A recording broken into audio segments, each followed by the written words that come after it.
कैसे हैं आप सब। आज का जो टॉपिक है बहुत ही इंटरेस्टिंग टॉपिक है और ये पार्ट 3 है ना। हम लोग चल रहे हैं प्रकाश परावर्तन एवं अपवर्तन समतल सतह से। ये 10th चैप्टर 10th है, 10th का चैप्टर 10 ही है ना। और ये पार्ट 3 है। पार्ट 2 और पार्ट 1 मैंने बताया कि ये दोनों का जो लिंक है वो डिस्क्रिप्शन बॉक्स में आपको मिल जाएगा। पार्ट 1 और पार्ट 2 में जाइए, वहाँ पर मैंने परावर्तन के नियम को समझाइए। तो प्रकाश का समतल सतह पर अपवर्तन आगे का जो टॉपिक है, पुस्तक के टॉपिक के हिसाब से चलते हैं, क्योंकि मेरा जो वीडियो है पूरा पुस्तक के हिसाब से लाइन से चलता रहता है ना। तो यहाँ पर हम लोग चलते हैं प्रकाश के समतल सतह पर अपवर्तन। पहले हम लोग परावर्तन पढ़ रहे थे ना, पृष्ठ 165 में शुरू हो जाएगा ये, है ना, कि अपवर्तन क्या है। देखिए यहाँ पर आपको बताता हूँ कि बुक में अधिकतर आप लोग देखना कि बुक में कोई क्वेश्चन का परिभाषा नहीं दिया रहता है, केवल टॉपिक का नाम दे दिया रहता है। ठीक है, तो अपवर्तन क्या है, सबसे पहले शुरुआत करते हैं अपवर्तन। ठीक है, ये अपवर्तन हमारे लिए बहुत ही ज़्यादा ज़रूरी है। जिस तरह से परावर्तन हम लोग पढ़ चुके हैं और ये अपवर्तन पढ़ना है कि जब प्रकाश किरण एक समांगी माध्यम से, है ना, तो हमारे पास माध्यम है, एक तो वायु है ना, एक माध्यम, और एक माध्यम हमारे पास कांच है। जल भी हो सकता है, कांच भी हो सकता है, लेकिन एक बात याद रखना कि सघन माध्यम और विरल माध्यम क्या है बता देता हूँ उसको। ठीक है, जैसे कि कांच है सघन माध्यम है जल की अपेक्षा, जल सघन माध्यम है वायु की अपेक्षा। मतलब ये है कि सघन से विरल, ये भी विरल हो जाएगा, है ना। मतलब ये मत समझना कि जल सघन और सघन है तो सघन ही रहेगा, इसके अपेक्षा सघन है लेकिन इसके साथ जब विरल माध्यम हो जाएगा। ठीक है, तो ये याद रखना आप लोग, सघन माध्यम क्या है, विरल माध्यम क्या है। ठीक है, तो जब प्रकाश किरण एक समांगी माध्यम से, अच्छा समांगी का मतलब क्या होता है, समांगी मतलब ये होता है कि जिसमें उनके अवयव समान रूप से वितरित होते हैं। जैसे कि कांच है तो कांच के अवयव पूरे समान रूप से क्या होते हैं, वितरित होते हैं। यह वायु है, वायु में उसके अवयव पूर्ण रूप से क्या होते हैं, वितरित होते हैं। उसको समांगी बोलते हैं, क्या बोलते हैं, समांगी। तो जब प्रकाश किरण एक माध्यम से दूसरे माध्यम में प्रवेश करती है, एक माध्यम से दूसरे माध्यम में क्या करती है, प्रवेश करती है, तो वह अपने मार्ग से विचलित हो जाती है। अपने मार्ग से क्या होती है, विचलित हो जाती है। कैसे विचलित हो जाती है भाई, देखिए इस मेरे पास स्केल तो नहीं है, कहाँ है स्केल, ढूंढना पड़ेगा। चलो मैं पेन बताता हूँ। ठीक है, ये हमारे पास एक प्रकाश है, ये है ना, ये प्रकाश यहाँ से आ रही है। ठीक है, तो जब प्रकाश किरण एक समांगी माध्यम से, ये माध्यम है हमारे पास वायु, क्या है, वायु। तो जब प्रकाश किरण एक समांगी माध्यम से दूसरे समांगी माध्यम में प्रवेश करता है, समांगी माध्यम कौन है, कांच, इसमें क्या करता है, प्रवेश करता है, यहाँ से आ रही है, प्रवेश करता है। ठीक है, तो वह अपने मार्ग से विचलित हो जाती है। अब देखिए कैसे विचलित होती है, बता देता हूँ आपको, है ना। ये बीच में जो हम लोग खींचे हैं, ये क्या है आपका, ये है अभिलंब, क्या है, अभिलंब, है ना। अब मैं बताता हूँ कि इस मार्ग से जा रही अगर प्रकाश, तो उसको जाना कहाँ था, उसको जाना है इधर है, सीधा में जाएगा ना। ठीक, जाना इधर था, लेकिन चला कहाँ जाता है, इसी को ही समझना है अपने को। ठीक है, कि जब कोई प्रकाश किरण एक समांगी माध्यम से, चलिए अब ये क्या है, विरल माध्यम है ना, है ना, और ये क्या है, सघन माध्यम है। कांच कौन सा है, सघन, ये वायु क्या है, विरल। अच्छा, इसका नियम बता देता हूँ, इसका नियम भी आपको जानना जरूरी है। चलिए देखिए, दूसरा परिभाषा भी हम लोग यहाँ पर क्रिएट कर सकते हैं अपवर्तन का, कि प्रकाश किरण विरल माध्यम से सघन माध्यम में प्रवेश करती है। विरल माध्यम से, ध्यान देना इस बात को ना, कि विरल माध्यम से सघन माध्यम में प्रवेश करती है तो अभिलंब की ओर झुक जाती है। ठीक है, अभिलंब की ओर क्या होती है, झुक जाती है। अब यहाँ पर थोड़ा सा पॉइंट मैंने नहीं लिख पाया है कि तो अभिलंब की ओर क्या होती है, झुक जाती है ना। अब तथा सघन माध्यम से विरल माध्यम में प्रवेश करती हैं तो अभिलंब से दूर हट जाती हैं। बहुत ही डिफिकल्ट टॉपिक है ये, कैसे देखते हैं कि प्रकाश किरण विरल माध्यम से, चलिए विरल ये वायु है, ओके, विरल माध्यम से सघन माध्यम में प्रवेश करती है, सघन कौन है, कांच है, प्रवेश करते हैं तो अभिलंब की ओर झुक जाती है। मतलब ये जो अभिलंब है, ये प्रकाश से सीधा जाना था, लेकिन ये इधर की ओर से क्या हो जाती है, झुक जाती है। याद रखना, अभिलंब की ओर क्या हो जाती है, झुक जाती है। यहाँ पर और लिख देना, अभिलंब की ओर झुक जाती है तथा सघन माध्यम से। अब देखिए यहाँ पर सघन माध्यम कौन है, कांच है। सघन माध्यम से विरल माध्यम में प्रवेश करती है तो अभिलंब से दूर हट जाती है। मतलब ये यहाँ पर अभिलंब और लिखेंगे तो ये अभिलंब की ओर झुकेगी नहीं, अभिलंब से दूर हट जाएगी, ऐसी इधर जाएगी। चलिए तो पहला पॉइंट को हम समझते हैं कि जब प्रकाश किरण विरल माध्यम से सघन माध्यम में प्रवेश करती है तो अभिलंब की ओर झुक जाती है। देखिए ये अभिलंब है, ये अभिलंब है, और प्रकाश को जाना चाहिए था इधर। ये देखो मैंने डॉट डॉट करके लाइन बना दी, लेकिन वो ज़्यादा किधर है, वो चला जाता है इधर। बात समझिए आपको कि प्रकाश को जाना चाहिए था इधर, लेकिन चली जाती इधर। क्यों? ये अपवर्तनांक के कारण ही होता है ना। चलिए मतलब कि दूसरे ये जब प्रकाश किरण एक समागी माध्यम से दूसरे समागी माध्यम में प्रवेश करती है तो वह अपने मार्ग से विचलित होती है। मार्ग यहाँ पर ऐसा था ऐसा, लेकिन विचलित होकर इधर चली गई। क्यों चली गई? क्योंकि ये विरल माध्यम था, ये सघन माध्यम है, और जब कोई प्रकाश किरण विरल माध्यम से सघन माध्यम में प्रवेश करती है तो अभिलंब की ओर क्या होती है? झुक जाती है। झुक गया आसमां, ठीक है, ये झुक गया। तो जब किरणें विरल माध्यम से सघन माध्यम में प्रवेश करती है तो अभिलंब की ओर क्या होती है? झुक जाती है। क्लियर होगी? अब देखते हैं। तथा सघन माध्यम से, अब ये कांच सघन माध्यम, ये प्रकाश यहाँ पर आ गया ना, सघन माध्यम से विरल माध्यम में प्रवेश करती है। फिर यहाँ पर वायु आ गया, फिर वायु आ गया, ये कांच था, कांच का फिर वायु आ गया, मैं प्रवेश करती तो अभिलंब से दूर हट जाती है। अब यही को फिर एक बार समझना है ना। यहाँ पर मैं फिर एक अभिलंब खींच देता हूँ, है ना। और देखो प्रकाश को जाना चाहिए किधर, हो जाता किधर है? प्रकाश को जाना चाहिए इधर, ठीक है, लेकिन वो अभिलंब से दूर हट जाती है और चला जाता है इधर। क्लियर हुई बात मेरी? अच्छा समझना कि सघन माध्यम से, ये सघन माध्यम है कांच, सघन माध्यम से विरल माध्यम में प्रवेश करती है, विरल माध्यम वायु में प्रवेश करती है तो अभिलंब से दूर हट जाती है। मतलब ये अभिलंब है ना, इस अभिलंब से दूर क्या हो गई? ये हट गई, हट जाती है।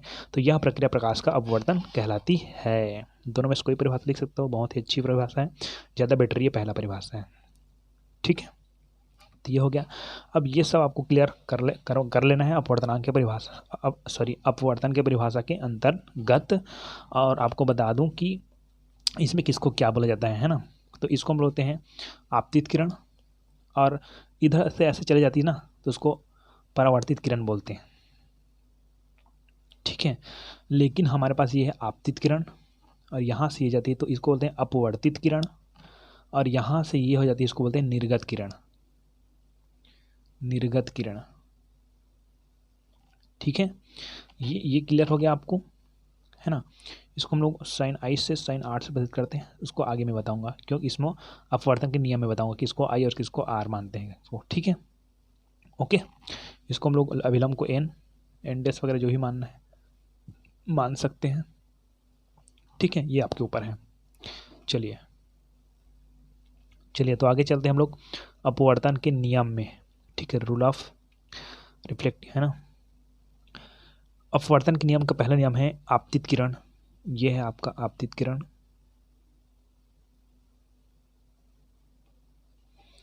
अपवर्तित किरण, ये है अपवर्तित किरण। ये थोड़ा झुका होता है ना, ये इसको इधर जाना होता है, इधर ऐसे, यहाँ से ऐसे जाना होता है, लेकिन ये थोड़ा झुका हुआ है। अपवर्तित किरण, और ये है अभिलंब, है ना, और ये बिंदु को बोलते हैं आपतन बिंदु, है ना। अपवर्तन का पहला नियम देखिए कि आपतित किरण, ये आपतित किरण है, अपवर्तित किरण, अपवर्तित किरण, अभिलंब ये है, तीनों जने एक ही बिंदु पर है। देखो यहाँ पास एक, यहाँ से, ये यहाँ से, और ये यहाँ से। तो आपतित किरण, अपवर्तित किरण, अभिलंब आपतन बिंदु पर एक ही तल पर स्थित होते हैं। यह है अपवर्तन के पहला नियम, ठीक। अब दूसरे चलते हैं हम लोग एक वर्णी प्रकाश के लिए, ये दूसरा नियम ज़्यादा इंपॉर्टेंट है, ठीक है। एक वर्णी प्रकाश के लिए आपतन कोण की ज्या। अच्छा, अब आपको बताना पड़ेगा कि आपतन कोण कौन है ना। तो आपतित किरण और अभिलंब के बीच बना हुआ कोण कहलाता है आपतन कोण। क्या कहलाता है? आपतन कोण, ठीक है। और ये अभिलंब और आपतित किरण के बीच बना अपवर्तन कोण, ठीक है। ये आपतित किरण और अभिलंब के बीच बना कौन है? आपतन कोण है, ठीक है। और अभिलंब और अपवर्तित कोण के बीच बना है, ठीक है ना, वो आपका अपवर्तन कोण है, ठीक है। तो आपतन कोण ये हो गया और ये अपवर्तन कोण हो गया। आप अपवर्तित किरण के बीच और अभिलंब के बीच बना अपवर्तन कोण, ठीक है। तो एक वर्णीय प्रकाश के लिए आपतन कोण की ज्या, ये आपतन कोण की ज्या, आपतन कोण की ज्या मतलब इसको बोलते हैं हम लोग साइन आई, साइन आई, ठीक है। आपतन कोण की ज्या तथा अपवर्तन कोण की ज्या, ये नीचे दिया है अपवर्तन कोण की ज्या, इसको बोलते हैं हम लोग साइन आर। अपवर्तन कोण की ज्या, इसको आई, इसको आर। अपवर्तन कोण की ज्या में एक निश्चित अनुपात होता है, में क्या होता है? निश्चित अनुपात होता है, अर्थात ये इन दोनों का एक निश्चित क्या होता है? अनुपात होता है, साइन आई बटा साइन आर। ये इसको एक इसका सूत्र बनता है एक, है ना। इसी को हम लोग बोलते हैं स्नेल का नियम। क्या बोलते हैं? स्नेल का नियम। जब हम लोग अपवर्तन संबंधी प्रैक्टिकल करेंगे तो यही जो सूत्र है इसको यूज़ करेंगे, साइन आई साइन आर का मान निकालेंगे, ठीक है। तो एक वर्णीय प्रकाश के लिए आपतन कोण की ज्या, आपतन कोण की ज्या तथा अपवर्तन कोण की ज्या में एक निश्चित क्या होता है? अनुपात होता है। अनुपात मतलब बटा होता है, इसे स्नेल का नियम भी कहते हैं। तो आप आपतित किरण, अपवर्तित किरण, अभिलंब आपतन बिंदु पर एक ही तल पर स्थित होते हैं, इसके लिए एक चित्र इसको बना लेना, ठीक है। और एक वर्णीय प्रकाश के लिए आपतन कोण की ज्या तथा अपवर्तन कोण की ज्या का एक निश्चित अनुपात है, इसे स्नेल का नियम कहते हैं। इसके लिए भी एक चित्र इसी को ही बना लीजिएगा, ठीक है। तो ये हो गया आपका टॉपिक का आगे जो पुस्तक के टॉपिक हिसाब से, है ना। चलिए ये टॉपिक फर्स्ट क्लियर हो गया। जी हाँ, तो अब अगला हमारा जो टॉपिक है वो है अपवर्तनांक, रिफ्लेक्टिव इंडेक्स, है ना। ये अपवर्तनांक क्या है? बहुत ही इंपॉर्टेंट क्वेश्चन है। तो किसी माध्यम का अपवर्तनांक, चलिए माध्यम क्या है उसको समझ जाना है आपको कि माध्यम जल, कांच, ये सब हो सकते हैं। यहाँ पर आप लिख सकते हो कांच, जल करके कोष्टक में। तो किसी माध्यम का अपवर्तनांक वह संख्या है, सबसे सिंपल तरीके से डिफिनेशन है इसमें, है ना, ठीक है। अपवर्तनांक का कि किसी माध्यम का अपवर्तनांक, कोई भी माध्यम है हमारे पास, कोई भी क्या है? माध्यम है। ये देखिए ये माध्यम कांच। तो किसी माध्यम का अपवर्तनांक वह संख्या है, कोई भी माध्यम है जैसे कि जल, वायु, कांच, है ना। तो किसी माध्यम का अपवर्तनांक वह संख्या है जो बताती है कि, जो यह बताती है कि, अपवर्तनांक यह बताती है कि उस माध्यम में, जो माध्यम के बारे में बात कर रहे हैं, है ना, किसी माध्यम का अपवर्तनांक वह संख्या है जो यह बताती है कि, यह बताती है, यहाँ लिख देना आप कि किसी माध्यम का अपवर्तनांक वह संख्या है जो कि यह बताती है, या जो यह बताती है कि उस माध्यम में, जिस माध्यम को हम लोग लिखें, किसी माध्यम में यहाँ पर बोले हैं ना, तो उसी माध्यम के बारे में बात कर रहे हैं, जो माध्यम हमको लेना है। तो किसी माध्यम का अपवर्तनांक वह संख्या है जो यह बताती है कि उस माध्यम में विद्युत चुम्बकीय तरंग, विद्युत चुम्बकीय तरंग, जितने भी विद्युत चुम्बकीय तरंग है उसमें से हम लोग एक ले लेते हैं प्रकाश, है ना। कोई भी विद्युत चुम्बकीय तरंग उसमें क्या है? प्रकाश। तो लाटली हम लोग विद्युत चुम्बकीय तरंग की जगह प्रकाश भी लिख देते हैं तो भी चलेगा। तो किसी माध्यम का अपवर्तनांक वह संख्या है जो यह बताती है कि उस माध्यम में विद्युत चुम्बकीय तरंग की चाल, अर्थात प्रकाश की चाल, किसी अन्य माध्यम की अपेक्षा कितने गुना कम या अधिक है। अब अच्छा समझना, ये एक माध्यम ले लिए और ये दूसरा माध्यम ले लिए। ये पहला माध्यम मान जाए कांच है, दूसरा माध्यम मान जाए क्या है? जल है ना।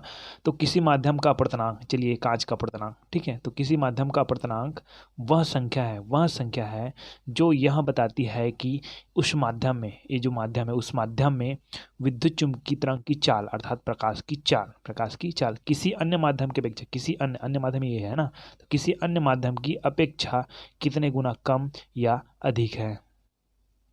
बात समझ रही है? कितने गुना कम या अधिक है, इसी को बताता है, वही कहलाता है अपवर्तनांक। तो किसी माध्यम का अपवर्तनांक वह संख्या है जो कि यह बताती है कि उस माध्यम में, जो माध्यम के बारे में बात कर रहे हैं, उस माध्यम में विद्युत चुम्बकीय तरंग की चाल, किसी माध्यम का अपवर्तनांक, उस माध्यम का अपवर्तनांक, जिस माध्यम के बारे में हम लोग बात कर रहे हैं, तो किसी माध्यम का अपवर्तनांक वह संख्या है जो यह बताती है कि उस माध्यम में विद्युत चुम्बकीय तरंग अर्थात प्रकाश की चाल किसी अन्य माध्यम की अपेक्षा कितनी गुना कम या अधिक है। इसको उदाहरण के माध्यम से समझ जाते हैं। देखिए सोडा लाइम कांच है हमारे पास एक, ठीक है। सोडा लाइम कांच है जिसका अपवर्तनांक है 1.5 है, ओके। सोडा लाइम कांच, ये कांच है, मान जाए इसके, सोडा लाइम कांच है जिसका अपवर्तनांक क्या है? 1.5 है, जिसका अर्थ है यह है कि कांच में प्रकाश का चाल, इस कांच है उस कांच में प्रकाश का चाल निर्वात में, अच्छा इसको जल को हम लोग क्या मान लेते हैं? निर्वात मान लेते हैं, क्या मान लेते हैं? निर्वात है, ठीक है। तो सोडा लाइम कांच का अपूर्णांक 1.5 है, जिसका अर्थ यह है, अब वह संख्या बताया ना, अपूर्णांक वह संख्या मतलब ये वह संख्या है जिसका अर्थ यह है कि कांच में प्रकाश का चाल, इस कांच में प्रकाश का चाल है निर्वात में प्रकाश की चाल, निर्वात में अगर प्रकाश चलेगी तो उसकी चाल की अपेक्षा 1.5 गुना कम हो जाता है। मतलब कांच निर्वात की अपेक्षा कांच में जो प्रकाश की चाल है वो 1.5 गुना क्या हो जाती है, कम हो जाती है। तो हम लोग बोलेंगे कि कांच के क्या है, अपूर्णांक है ना, जो कि किसी अन्य माध्यम, ठीक है, अन्य माध्यम या बोल सकते हैं निर्वात माध्यम, अन्य माध्यम भी बोल सकते हैं और निर्वात भी बोल सकते हैं। जब अन्य माध्यम के बारे में बात किया जाए तो भी वही लागू होगा और निर्वात के बारे में बात किया जाए तो भी लागू वही ही होगा, ठीक है, इस नियम में लागू होगा, है ना, ठीक है। तो सोडा लाइम कांच 1.5 है, जिसका अर्थ यह है कि कांच में प्रकाश का जो चाल है वह निर्वात में प्रकाश की चाल की अपेक्षा कितना है, 1.5 गुना क्या है, कम है, ठीक है। ये उदाहरण भी लिख लीजिएगा। चलिए हम लोग सीधा चलते हैं, हम लोग सीधा उसके पॉइंट में, अपूर्णांक के, है ना।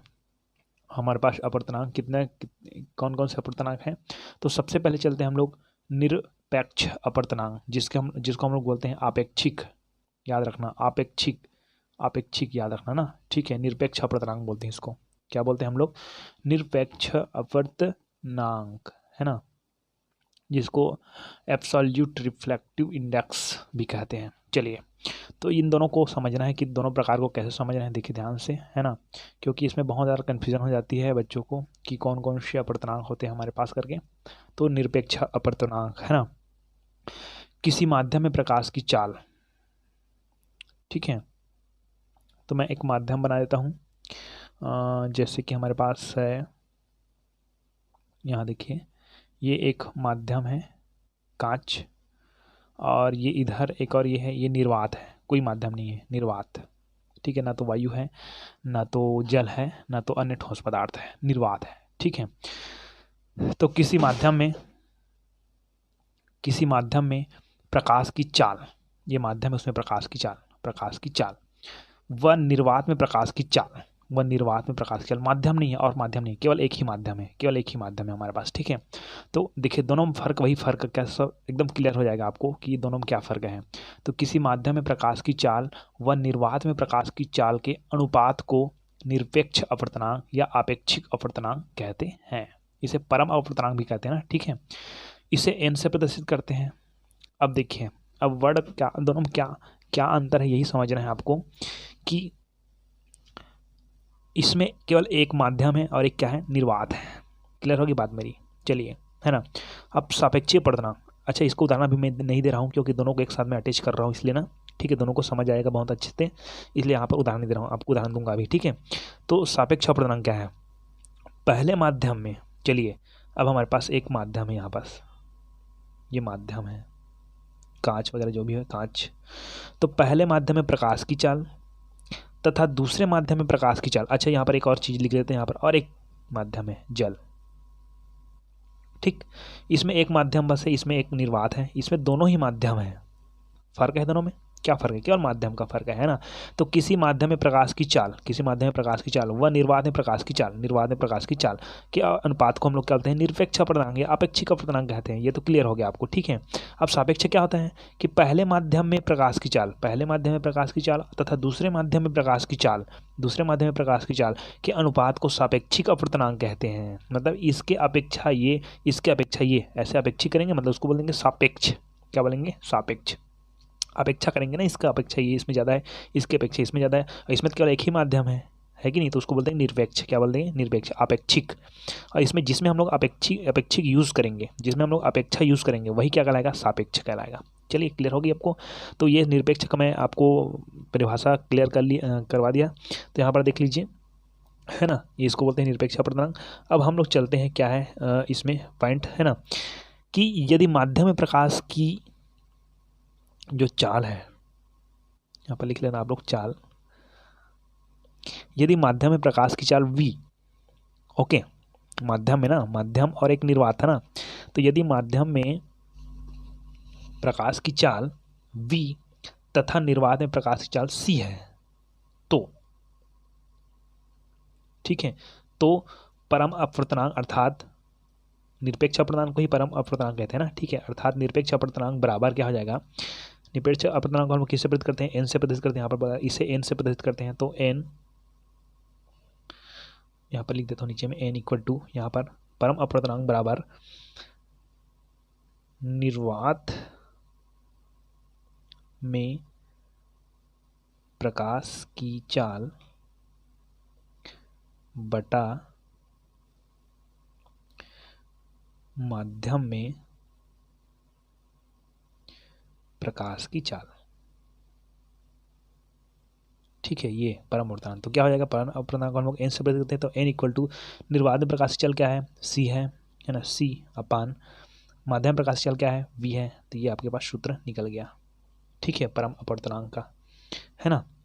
इसको हम लोग समीकरण एक मान लेते हैं, कभी आ जाए कभी यूज़ हो जाएगा तो। ठीक है, आप याद रखना कि n equal to C upon V, अच्छा से याद रखना क्योंकि आगे मैं यूज़ करूँगा इसका। n equal to C upon V, ये याद रखना आप लोग। ठीक है, ये निरपेक्ष अपूर्णांक का हो गया। ठीक है, चलिए हम लोग चलते हैं सापेक्ष अपूर्णांक में। तो पहले माध्यम में प्रकाश की चाल तथा दूसरे माध्यम में प्रकाश की चाल के अनुपात को क्या कहते हैं, सापेक्षिक या सापेक्ष अपूर्णांक, सापेक्षिक अपूर्णांक कहते हैं। ठीक है, अब ये सापेक्षिक अपूर्णांक में क्या फ़र्क है देखिए, है ना। ये तो हो गया पहले माध्यम और ये हो गया दूसरा माध्यम, दोनों में प्रकाश की चाल के अनुपात को क्या बोलेंगे हम लोग, सापेक्षिक अपूर्णांक कहेंगे। इसे हम लोग क्या किससे प्रदर्शित करते हैं, उसको हम लोग n से प्रदर्शित करते हैं ना। तो इसको हम लोग 1μ2 या n/1 से व्यक्त करते हैं, ये याद रखना। ठीक है, ये 1μ2 या n/1 से व्यक्त करते हैं, ये याद रखना आप लोग, है ना। अब देखिए यहाँ पर हम लोग इसका तो फट से निकाल लिया हम लोग सूत्र है n equal to C upon V. इसका थोड़ा दिक्कत होता है, कैसे होता है देखिए ध्यान से ना। तो n/1 अर्थात n/1 मतलब क्या है, ये सापेक्ष अपूर्णांक है। n/1 बराबर क्या होता है कि प्रथम माध्यम में प्रकाश की चाल,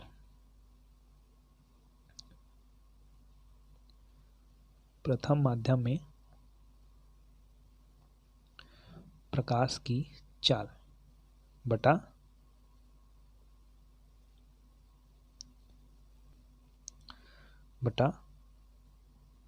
द्वितीय माध्यम में प्रकाश की चाल। ये तो क्लियर हो गया, है ना।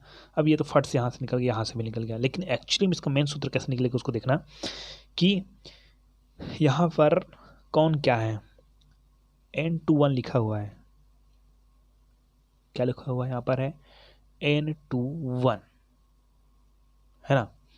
अब मैं क्या मार रहा हूँ, किसको क्या मार रहा हूँ, उसको अच्छा समझना। ठीक है, कि चाल को हम लोग किससे प्रदर्शित करते हैं, v से प्रदर्शित करते हैं, मैंने बताया था v से। ठीक है ना। और माध्यम में प्रकाश की चाल को v से प्रदर्शित करते हैं और निर्वात में c से करते हैं। तो c की जरूरत तो नहीं, हमारे पास निर्वात तो है ही नहीं।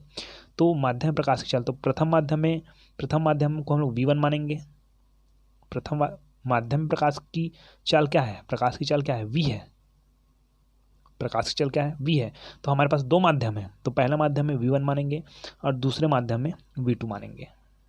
ठीक है, तो यहाँ पर क्या हो जाएगा, इसके जस्ट ऐसे नीचे लिखना है इसको। ठीक है, अभी जो लिखना रहा हूँ यहाँ पर मैं राइट में लिख रहा हूँ, उसको नीचे में लिखना है ना, कि n/1 equal to v1 upon v2, ये ऐसे लिख दिया मैंने। कहाँ से है ये बता दिया आपको कि प्रथम माध्यम में प्रकाश की चाल, माध्यम में प्रकाश की चाल को क्या बोलते हैं, v बोलते हैं, और प्रथम माध्यम मतलब v1। ठीक, द्वितीय माध्यम में प्रकाश की चाल, द्वितीय माध्यम प्रकाश की चाल मतलब v2 हो गया। ठीक है, ऐसा लिख देंगे इसको, ऐसे जस्ट नीचे, इसके जस्ट नीचे लिखेंगे। ठीक है, यहाँ पर अब आगे क्या लिखेंगे हम लोग कि जहाँ v1 प्रथम माध्यम में प्रकाश की चाल व v2 दूसरे माध्यम में प्रकाश की चाल है। ठीक है, चलिए अच्छा, इसको हम समीकरण 1 मानते हैं क्या, इसको समीकरण 2 मान लेते हैं, माना जाए, है ना। ठीक है, अब यहाँ तो क्लियर हो गया। अब देखिए समीकरण 2 को c से भाग देने पर, ये c क्या है, निर्वात। ठीक है, c से भाग देने पर, तो भाग दे देते हैं सिंपल से, और क्या है, तो n/1 equal to v1 upon c से भाग देना है अपने को। ठीक है, अपान बड़ा पार्ट है, ठीक है, V2/C ऐसे भाग देते हैं। क्लियर होगी? चलिए, तो ये हो गया हमारे पास N21 equal to V1/C V2/C ऐसा है अपने पास। तो ये हो जाएगा, इधर जाएगा तो ये C ऊपर हो जाएगा, ठीक है। तो ये हो जाएगा आपका N21 इंटू V1/C और ये हो जाएगा इंटू में इंटू में C/V2 हो जाएगा। ये हो जाएगा अपने पास, ऐसा हो जाएगा। इसको ऐसे नीचे में लिखना ना, ठीक है, इसको ऐसे नीचे में लिखना, यहाँ पर लिखना है इसको, ठीक है। अब N21 इक्वल टू, अब देखिए यहाँ पर एक चीज़ आपको समझ आएगा अच्छी तरह से, है ना, कि यहाँ पर जो वर्ड मैं बताने जा रहा हूँ ये आपको बुक में नहीं मिलेगा, है ना। इसको आपको समझना है अलग से, है ना। V1 कौन है, C कौन है, C कौन है और V2 कौन है, ठीक है। तो हम लोग जानते हैं, क्या जानते हैं, समीकरण 1 में लिखे थे N इक्वल टू C/V, ऐसे लिखे थे ना समीकरण 1 में। अब हमारे पास जी जो निरपेक्ष अपूर्णांक था उसमें N इक्वल टू C/V ये लिखे थे हम लोग, ठीक है। और हमारे पास क्या है अभी, V1/C इंटू C/V2, ये इसको यहाँ पर लिख दिया मैंने, अच्छा डबल खर्चा हो गया, है ना। चलिए, तो यहाँ पर N इक्वल टू C/V ऐसे लिखे। V कौन है, ये 4 है माध्यम प्रकाश काल, लेकिन हमारे पास तो 2 माध्यम है ना, तो इसके लिए 2 सूत्र बनाना पड़ेगा। इसको बनाना पड़ेगा N1 इक्वल टू C/V1 बनाएंगे, क्योंकि 2 माध्यम है हमारे पास, और एक बनाएंगे हम लोग N2 इक्वल टू C/V2। ये कहाँ से बनाया वो समझ आया आपको, मैं यहाँ से बनाया, N इक्वल टू C/V से बनाया, इसको पहला बना दिया, इसको दूसरा बना दिया, ठीक। ये दोनों सूत्र मिल गया अपने को, ठीक है। ये क्लियर हो गया आपको। यदि C का मान निकालना है अपने को, किसका मान निकालना है, C का, तो C इक्वल टू, इसको V को इधर पक्षांतर कर देंगे तो क्या हो जाएगा, C equal to N1 V1, ये बन जाएगा। C का मान निकाले तो जी C का मान निकाले तो V1 को इधर पक्षांतर कर दें तो N1 और V1 हो जाएगा, ये C का मान निकल गया, ठीक। और N2 का मान तो है C/V2 है ही, इसको रहने दो, ठीक है। ये अब देखो यहाँ पास है ना, हमको क्या करना है, C का मान रख देना है और C/V2 का मान रखना है। अब देखिए अच्छा समझ आएगा आपको, N21 इक्वल टू V1 को रहने दो, ठीक है, V1 को रहने दो। C का मान देखो, C का मान है हमारे पास N1 V1 clear, into C/V क्या है, C/V2, क्लियर हो यार बात मेरी, V2, अच्छा इसको 2 को नीचे में लिखते हैं जी, इसको मैं ऊपर लिख दिया हूँ, यहाँ पर नीचे में लिखा हूँ ना, ठीक, V2। हाँ, तो यहाँ पर क्या होता है कि C/V2 का मतलब क्या होता है, ये C/V2 का मतलब क्या होता है, C/V2 का मतलब क्या होता है, C/V2 का मतलब होता है N2, बात समझ रही है मेरी, N2 होता है, मतलब इसको हम लोग N नहीं बोलते हैं, लेकिन N मतलब ये हम लोग बोलेंगे तो इसको हम लोग बोलेंगे क्या, N2 की जगह हम लोग क्या बोलते हैं, इसको निरपेक्ष बोलते हैं। N बस रहेगा मतलब निरपेक्ष रहेगा, निरपेक्ष हो गया, ठीक है। और N21 हो जाएगा ना तो सापेक्ष हो जाएगा, तो यहाँ पर N2 बस है तो इसको निरपेक्ष हम लोग लेंगे, ठीक है। तो ये हो जाएगा N2 बराबर C/V2, तो C/V2 हमारे पास यहाँ पास है, तो इसकी जगह हम लोग लिखेंगे N2 को लिख देते हैं, किसको लिख देते हैं, N2 को। क्लियर हो गई बात मेरी। अब देखो V1 कट गया, V1 कट गया, ठीक, तो क्या बचा अपने पास, N21 equal to 1/N1 into N2, ये बचा अपने पास। क्लियर हो गई आपको, है ना। तो यहाँ पर क्या हो जाएगा, N21 इक्वल टू N2/N1। अब ये हमारा सूत्र निकल गया, किसके लिए, सापेक्ष अपवर्तनांक के लिए। सापेक्ष अपवर्तनांक मतलब N21 का, तो इसका मतलब हिंदी अर्थ क्या होता है, तो N21 इक्वल टू N2 कौन है, N मतलब क्या है, अपेक्षिक वर्तमान अर्थात निरपेक्ष सब अपवर्तनांक, N मतलब निरपेक्ष है ना, तो यहाँ पर लिख देता हूँ मैं अपेक्षिक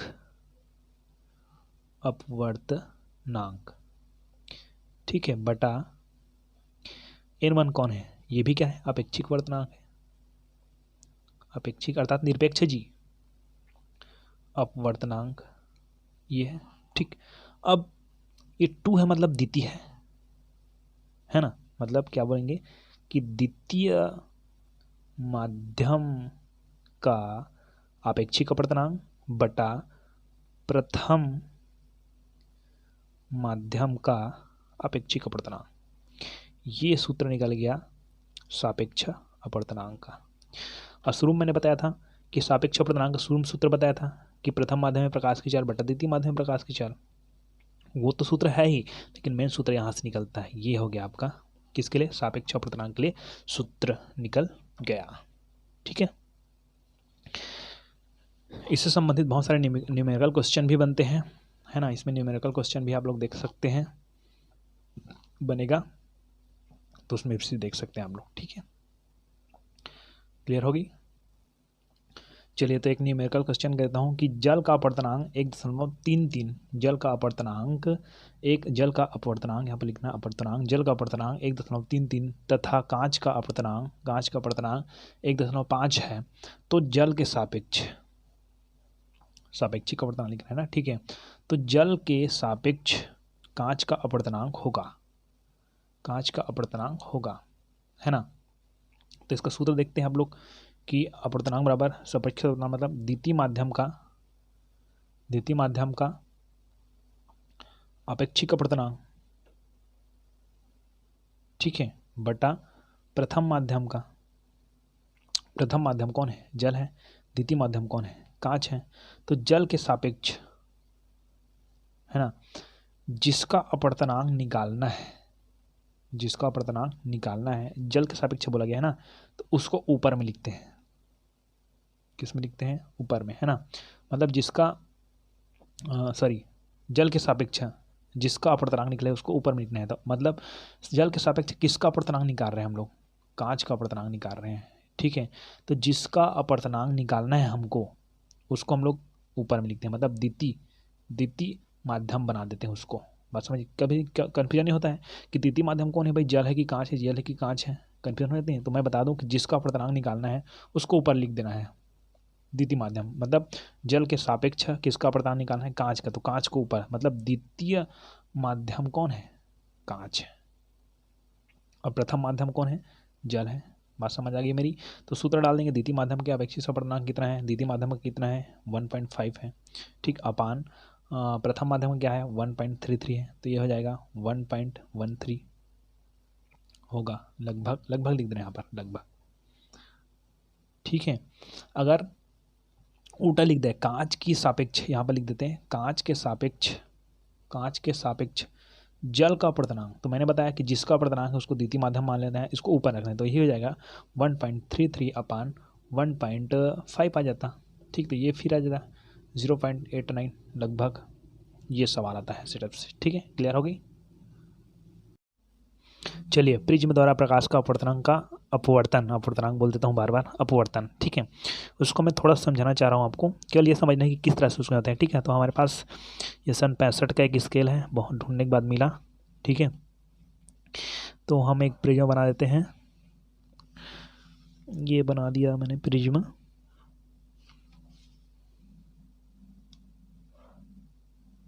ठीक है, चलिए, अब क्या बोलते हैं कि प्रिज्म द्वारा प्रकाश का अपवर्तन, यही है, इसको समझाना है आपको। ठीक है, तो देखिए, सबसे पहले क्या होता है कि जब कोई प्रकाश किरण है वो विरल माध्यम से सघन माध्यम में प्रवेश करती है, तो आप जानते हो क्या होता है। देखिए, इसके सापेक्ष में एक यहाँ पर अभिलंब खींचता हूँ,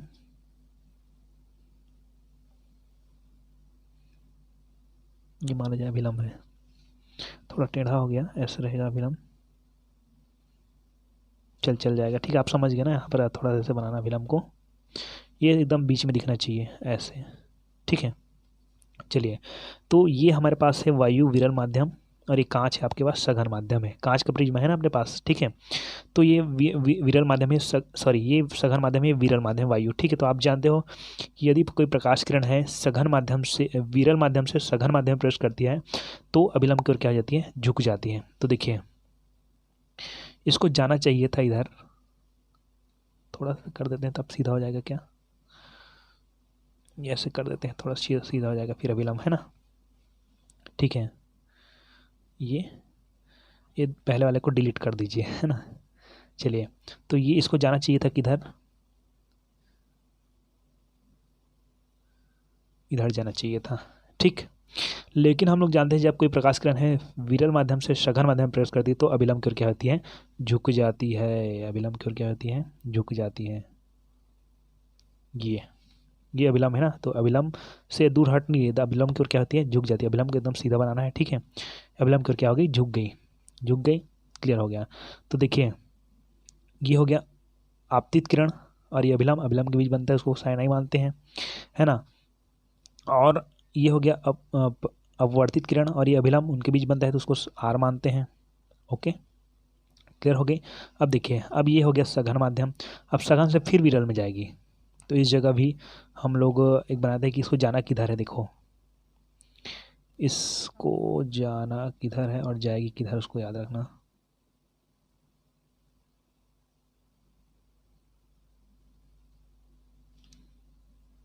इसको जाना इधर है और हम लोग यहाँ पर डाल देते हैं एक अभिलंब। क्या डाल देते हैं, अभिलंब। तो देखिए इसको हम लोग ऐसे इधर से देखेंगे, इधर से देखेंगे तो ये अब हमारे लिए ये कौन सी किरण हो गए, आपतित किरण होगी। देखिए यहाँ से जाएंगे तो आपतित किरण, ये अपवर्तित किरण हो गया सघन माध्यम से, ठीक है। अब यहाँ से इसको कट गया, यहाँ से फिर देखते हैं नया वाला पॉइंट में, तो ये हमारे लिए आपतित किरण हो गया और ये ये अपवर्तित किरण तो हो गया है ना, लेकिन आपतित किरण के समान ही हो गया ना, क्योंकि आपतित किरण शुरुआत है। लेकिन हमको एक्चुअली मानना क्या है कि यदि ये सघन माध्यम है तो ये हमारे लिए हो गया अपवर्तित किरण। ये आपतित किरण, ये अपवर्तित किरण और ये आएगा वो निर्गत किरण है ना। लेकिन मेरी बात को समझने की कोशिश करना कि मैं इसको क्या बोल रहा हूँ, ये आपतित किरण होगी हमारे लिए एक्चुअली में। यहाँ से जाती है वो आपतित किरण है, उसके बाद अपवर्तित किरण, ठीक है। तो यहाँ से कट जाएगा तो ये आपतित किरण हो गया, ये अपवर्तित किरण हो जाएगा ना। लेकिन एक्चुअली में है क्या, ये आपतित किरण है, ये अपवर्तित किरण है और ये निर्गत किरण है, ठीक। चलिए तो यहाँ पर हम लोग चलते हैं ये से। हाँ, तो आप जानते हो कि यदि कोई सघन माध्यम से, ये सघन माध्यम कहाँ से विरल माध्यम में प्रवेश करती है वायु में, तो क्या होती है, अभिलंब से दूर हट जाती है। ये अभिलंब है, ये क्या है, अभिलंब है। और ये क्या है, यहाँ जाना चाहिए था उसको, लेकिन ये अभिलंब से और क्या होती है, दूर हट जाती है। तो अभिलंब से ये क्या हो जाती है, दूर हट जाती है। अभिलंब से क्या होती है, दूर हट जाती है। ये अभिलंब है, इस अभिलंब से, अच्छा ये अभिलंब से ऐसे दूर नहीं हटाना है क्योंकि ये माध्यम के अंदर है, ये माध्यम के बाहर वाले की बात करते हैं हम लोग, ठीक है। तो ये अभिलंब से दूर क्या हो जाती है, हट जाती है। क्लियर हो गया। तो ये हो गया प्रिज्म में अपवर्तनांक, सॉरी अपवर्तन। अच्छा इसको, अच्छा एक चीज़ और बताऊँ, विचलन कोण क्या है ना। यदि हम लोग इसको पीछे की ओर मिलाते हैं, ठीक है, और ये तो पहले से आ ही गया है ना, तो यहीं पर एक कोण बनता है, यहीं पर ऐसे कोण बनते हैं, दोनों कैसे मिलाते हैं तो इसको बोलते हैं हम लोग विचलन कोण, ठीक है। तो यही को आपको डिटेल्स के रूप में भी लिखना है। क्या लिखना है कि जब कोई आपतित किरण है पी के ऊपर आपतित होती है, इसको हम लोग पी और क्यू मान लेते हैं, पी क्यू मान लेते हैं, इसको ए बी सी मान लेते हैं। तो यहाँ पर क्या होता है, पी के ऊपर आपतित होती है तो वो क्या होता है, ए बी पृष्ठ से टकराती है, टकराने के पश्चात वो निर्गत होती है वगैरह वगैरह। जो लिखना है नहीं लिखना है, छोड़ो, ये कोई इंपॉर्टेंट क्वेश्चन नहीं है, ठीक है। ये आपका ये समझ आ गया ना कि मैंने क्या कौन से मेथड अपनाई, कैसे आप मेथड अपनाई, इसको लिखने की जरूरत नहीं, ठीक है। आपके समझने के लिए बस बता रहा हूँ इसको, ठीक है, कि प्रिज्म द्वारा प्रकाश का अपवर्तन, ठीक है। मतलब मैं पुस्तक के आधार पर पॉइंट टू पॉइंट जा रहा हूँ। 172 पृष्ठ चलते हैं। फिर वास्तविक एवं आभासी गहराई, चलिए तो वास्तविक एवं आभासी गहराई के अंतर्गत पहला पॉइंट आता है वास्तविक प्रतिबिंब क्या है। वास्तविक प्रतिबिंब क्या है, ये सब पॉइंट आपको बुक में बिल्कुल भी नहीं मिलेगा। आपको इस पॉइंट का नाम बस मिलेगा, है ना, और नाम को आपको डिटेल्स करना है कि जब किसी वस्तु से चलकर आने वाली प्रकाश किरणें, ये वस्तु है। अब लोग देखना वस्तु से दो ही किरणें का यूज़ करते हैं हम लोग, ठीक है। जब प्रकाश का हम लोग 13 अध्याय पढ़ेंगे तो आपको बताऊंगा ये सब नियम।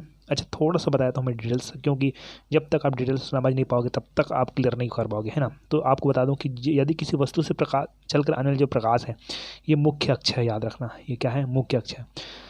और जो किरणें मुख्य अक्ष के समानांतर गमन करती है, ठीक है, वो फोकस से होकर जाती है। इसको बोलते हैं फोकस, इसको बोलते हैं वक्रता केंद्र।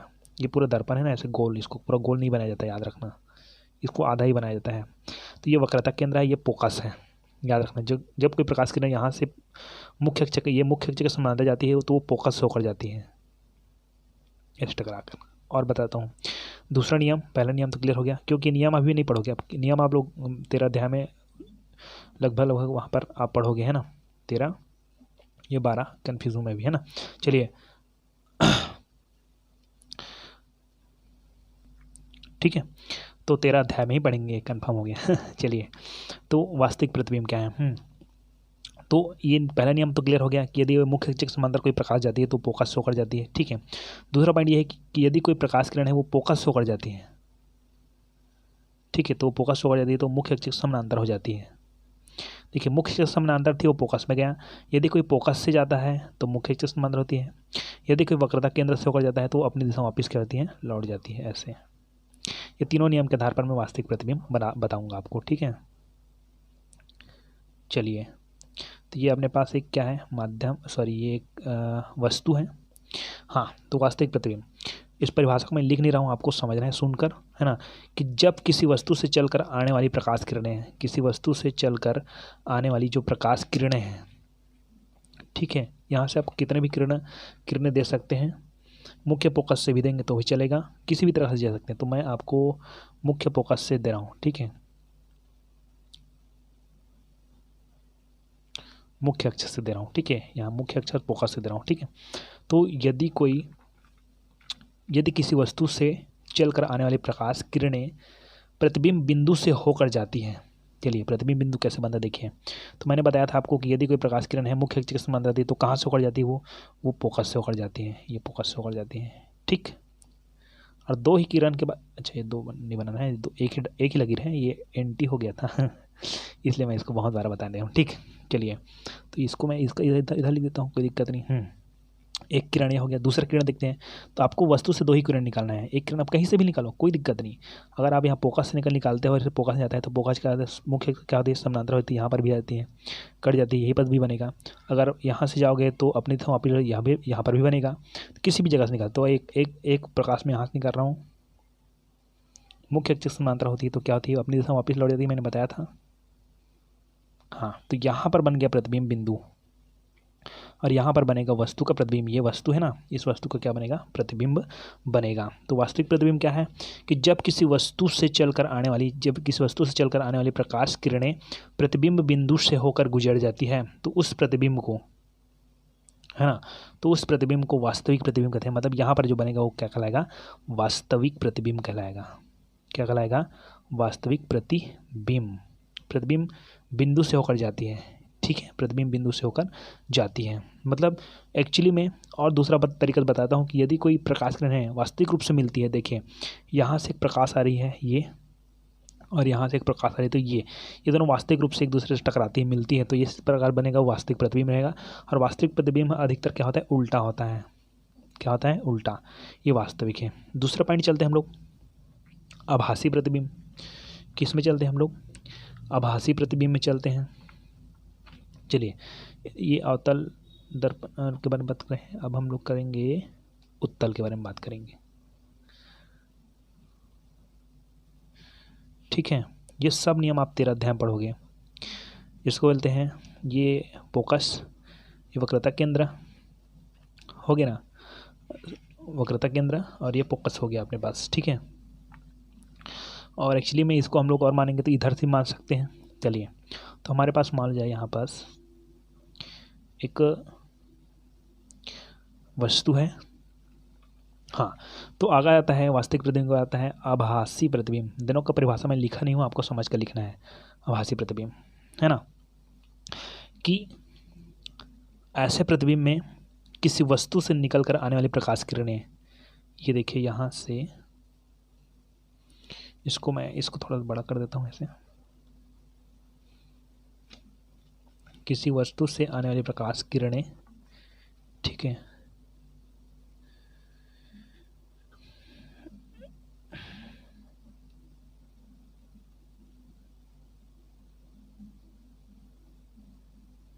तो आप जानते हो कि ऐसे कोई प्रकाश आएगा तो टकरा के इधर जाएगा ना, यहाँ से एक प्रकाश देते हैं, टकरा के इधर जाएगी ना। ये उत्तल वाला है ना, ये अवतल वाला है। उत्तल में ऐसे होता है, क्यों होता है, किस लिए होता है, अभी बताने के लिए मेरे पास टाइम नहीं है, क्योंकि ये तेरा ध्यान पढ़ोगे ये ऐसे क्यों हो जाता है। आप दैनिक नियम नहीं देख लेना, ऐसे किसी के ऊपर हम लोग प्रकाश डालेंगे तो इस तरफ जाएगा, ना कि अंदर जाएगा। ठीक है, दर्पण ही लेंस के बारे में बात करेंगे तब अंदर जाएगा। तो यहाँ से ऐसे टकराता है, और देखिए इसमें यहाँ से टकरा कर ऐसे ऊपर क्यों नहीं गया, ऐसे बोलते हैं कि जने, तो भाई ये ऐसा है, इसका शेप देखिए, तो ये इधर टकरा कर इधर जाएगा, इसका शेप ऐसा है तो ये टकरा कर इधर जाएगा। ठीक, क्यों जाता है, किस लिए जाता है, ये आगे बताऊँगा मैं।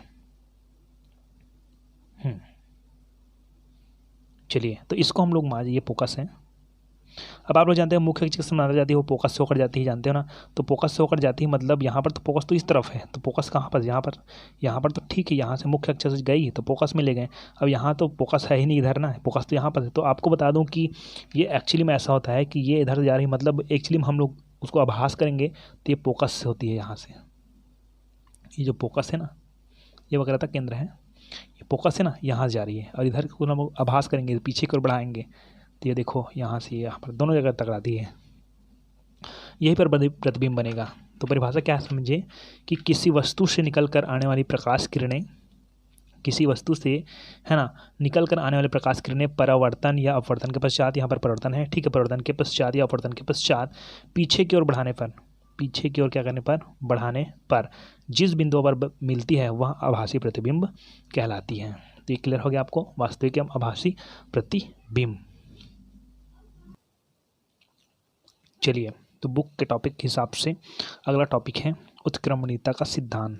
उत्क्रमणीय मतलब जो दोनों दिशा में होती है ना, उसको बोलते हैं उत्क्रमणी। क्या बोलते हैं, उत्क्रमणी। तो देखिए कि एकदम सिंपल है, उत्क्रमणीयता का सिद्धांत है कि जब कोई प्रकाश किरण जिस मार्ग में जाती है स्थिति उल्टा करने पर वापस उसी दिशा में लौट जाती है, उस जिसे प्रकाश का उत्क्रमणीयता का सिद्धांत कहते हैं, प्रकाश का, है ना। तो सीधे बात बता देता हूँ आपको कि मान लो जाए ये कोई वस्तु यहाँ से पकड़ा गई, चल टेढ़ा मेढ़ा नहीं जाता है प्रकाश, उदाहरण के लिए समझा रहा हूँ, प्रकाश एकदम सीधा जाता है। तो ये इस तरह से ए से गई, ऐसे होते हुए गई और बी से गई, बी तक गई। अब यहाँ से जहाँ जहाँ जगह में से गुजरा हुआ है वहाँ जगह में गुजरा हुआ है, और अगर बी से हम लोग फिर उल्टा देखते हैं तो इधर से हम लोग देखेंगे तो वही जगह पर फिर आएगा।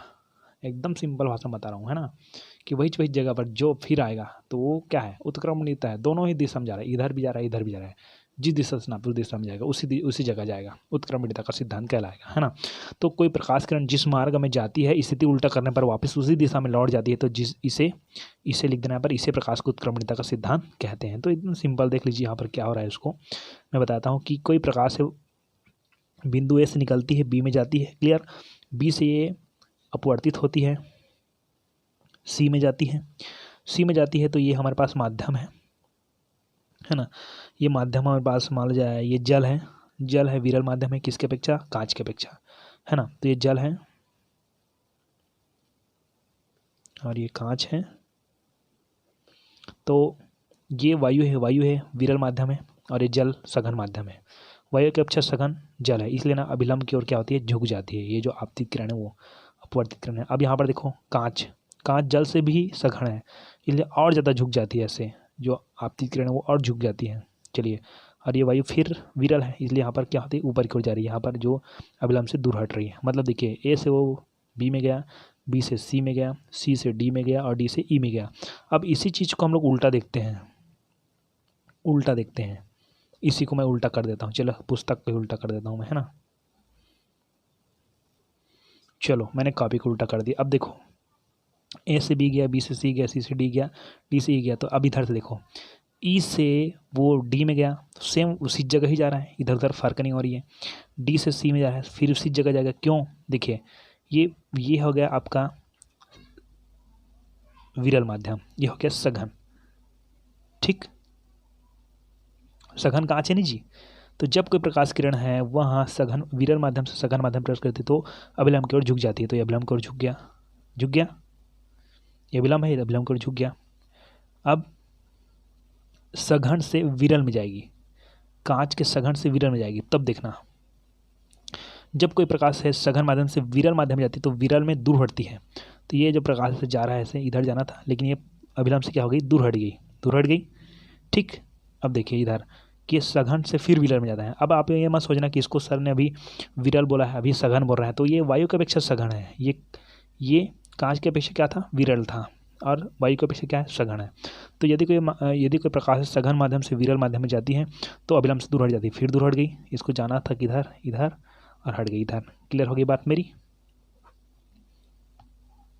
इस तरह से ये हो गया उत्क्रमणियता का सिद्धांत, है ना। इसको अगर डिटेल्स लिखना चाहते हैं लिख सकते हैं। इसमें डिटेल आपको देख, यदि किरण है ए बी से जाती है तो यहाँ पर आपतित होती है, फिर सी से डी में जाती है तो फिर आपतित, ऐसा सबको एकदम कहानी टाइप से लिख देना है, लेकिन मत लिखना, ठीक है। ये हो गया उत्क्रमणियता का सिद्धांत।